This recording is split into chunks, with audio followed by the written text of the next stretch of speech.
Welcome back to my channel. இன்னிலிருந்து supplementary கவுன்சிலிங்கான choice filling start ஆகுது. ஸோ இந்த சப்ளிமெண்டரி கவுன்சிலிங் மெயினாக யார் யாருக்குன்னா, இதுவரை வந்து கவுன்சிலிங் அதாவது மெடிக்கல் இந்த மாதிரி எதிர்பார்த்து நான் ரிஜிஸ்ட்ரேஷனே பண்ணலை, அவங்க ரிஜிஸ்ட்ரேஷன் பண்ணிக்கலாம். போக வந்து ஏற்கனவே நார்மல் கவுன்சிலிங்கில் வந்து கிடைச்ச காலேஜ் ரொம்ப சுமாரான காலேஜ், நான் காலேஜ் வந்து சேஞ்ச் ஆகணும்னு நினைக்கிறேன், அந்த காலேஜ் வந்து எந்த ஃபெசிலிட்டிஸும் இல்லை, இந்த கவுன்சிலிங்கில் வந்து நான் வந்து எடுக்கணும்னு நினைக்கிறவங்க இவங்கெல்லாம் வந்து என்ன செய்யலாம், சப்ளிமெண்டரி கவுன்சிலிங் அட்டன் பண்ணலாம். எஸ்பெஷலி யார் இன்னும் மெயினாக யார் அட்டன் பண்ணணும்னா 7.5 ஸ்டூடெண்ட்ஸ் வந்து நிறைய பேத்துக்கு வந்து 7.5 கோட்டாவில் வந்து நல்ல சீட்ஸ் கிடைக்கல. அவங்களாம் வந்து ஜென்ரலில் வந்து ஏன்னா ஃபர்ஸ்ட் கிராஜுவேட் மேக்ஸிமம் இருந்துச்சுன்னா அந்த அவைல் பண்ணிக்கலாம். போக வந்து உங்களுக்கு மாசம் 1000 ரூபாய் வரும். ஸோ ஆல்மோஸ்ட் ஒரு டியூஷன் ஃபீஸ் வந்து நீங்கள் வந்து இது பண்ணிக்கலாம்.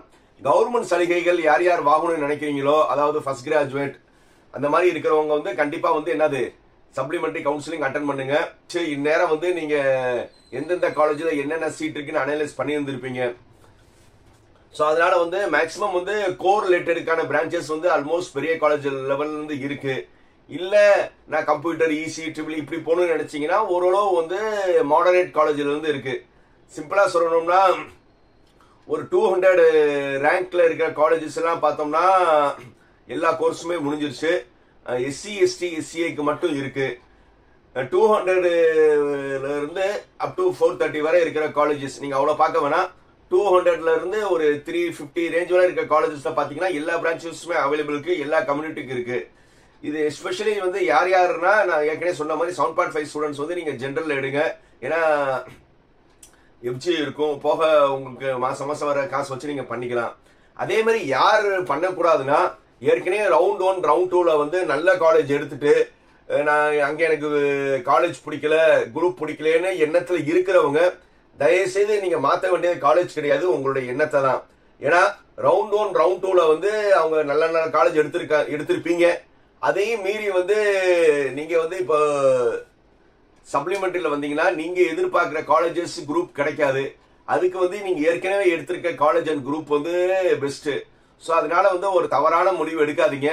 பட் வந்து நீங்க சப்ளிமெண்டரி கவுன்சிலிங் அட்டன் பண்ணலாம், பட் வந்து தவறான முடிவு எடுக்காதீங்க. யார் மெயினா இன்னொரு பெனிஃபிட் சொன்னா, எஸ்சி எஸ்சிஏ ஸ்டூடெண்ட்ஸ்க்கு பெரிய பெரிய காலேஜஸ்லேயே வந்து சீட்ஸ் வேக்கண்டா தான் இருக்கு. ஸோ அதனால எஸ்சி எஸ்டி எஸ்சிஏ இந்த கம்யூனிட்டி ஸ்டூடெண்ட்ஸ் இருந்தீங்கன்னா நீங்க ஏற்கனவே காலேஜ் எடுத்தாலும் நீங்க சப்ளிமெண்டரியில வந்து நீங்க மிஸ் பண்ண காலேஜஸ் பாத்தீங்கன்னா நிறைய இருக்கு. எல்லா காலேஜஸ்லயும் மேக்ஸிமம் சீட்ஸ் அவைலபிள் இருக்கு. அந்த மாதிரி கேண்டிடேட் வந்து நீங்க சப்ளிமெண்டரி கவுன்சிலிங் அட்டன் பண்ணுங்க. இல்ல அதே ஏற்கனவே ரவுண்ட் 1 ரவுண்ட் 2 ரவுண்ட் 3ல எடுத்த எஸ்சி எஸ்டி மாணவர்கள் வந்து உங்களுக்கு வந்து இன்னொரு சான்ஸ் இருக்கு, எஸ்சிஏ டு எஸ்சி அட்மிஷன். அப்போ வந்து நீங்க சப்ளிமெண்டரி ரெஜிஸ்ட்ரேஷன் பண்ணலட்டாலும் நீங்க வந்து அட்டன் பண்ணலாம். ஆனா ஒரே ஒரு கண்டிஷன், நீங்க ஏற்கனவே ஒரு காலேஜ்ல வந்து சீட் எடுத்துருக்கணும். அந்த மாதிரி எடுத்திருந்தா உங்களுக்கு வந்து லிங்க் வரும், நீங்க அட்டன் பண்ணிக்கலாம். அது போக வந்து இந்த சாய்ஸ் ஃபில்லிங்ல வந்து ரொம்ப கேர்ஃபுல்லா பண்ணுங்க. ஏன்னா வந்து லிமிட்டட் சீட்ஸ் உங்களுக்கு ஈஸியா பார்க்கலாம். நீங்க சாய்ஸ் ஃபில்லிங் போடுறதுக்கு முன்னாடி வந்து இந்நேரம் வந்து காலேஜை நீங்க அனலைஸ் பண்ணி இருந்திருக்கணும். இல்லையா நாளைக்கு வர சாய்ஸ் ஃபில்லிங் இருக்கு, நீங்க எந்த காலேஜ் போடணும், ஓரளவு எது கிடைக்கிற மாதிரி இருக்க மாதிரி நீங்க ஃபீல் பண்ணீங்கன்னா அந்த காலேஜை நீங்க விசிட் பண்ணி இல்ல ஃபோன் பண்ணி அந்த ஃபீஸ் ஸ்ட்ரக்சர் எல்லாம் விசாரிச்சுக்கோங்க. நிறைய பேர் வந்து ரவுண்ட் 1 ரவுண்ட் 2ல வந்து சார் நான் எடுத்த காலேஜ் வந்து ஃபீஸ் அதிகமா இருக்கு, அதனால நான் மாறணும்னு நினைக்கிறேன்னு சொல்லி நிறைய பேர் எனக்கு ஃபோன் பண்ணாங்க. அவங்களுக்குலாம் நான் சொன்ன அட்வைஸ் வந்து முடிஞ்சவரை அதே காலேஜாவது பெரிய காலேஜ் மெயின்டைன் பண்ணுங்க, லோன் வாங்கிக்கலாம்னு. இல்ல அதே மீறி நீங்க மாறணும்னு நினைக்கிறீங்கன்னா இப்போ வந்து நீங்க சாய்ஸ்ல எந்தெந்த காலேஜ் வைக்கிறீங்களோ அந்தந்த காலேஜ் வந்து நீங்க வந்து என்ன செஞ்சுக்கோங்க, அந்த காலேஜுக்கே ஃபோன் பண்ணி இந்த மாதிரி ஃபீஸ் எவ்வளோ, உங்க காலேஜ் சாய்ஸ்ல வைக்கிறேன் ஃபீஸ் எவ்வளோன்னு விசாரிச்சுக்கோங்க. மறுபடியும் வந்து நீங்க ஒரு ஃபீஸுக்காக இது பண்ண வேணாம்.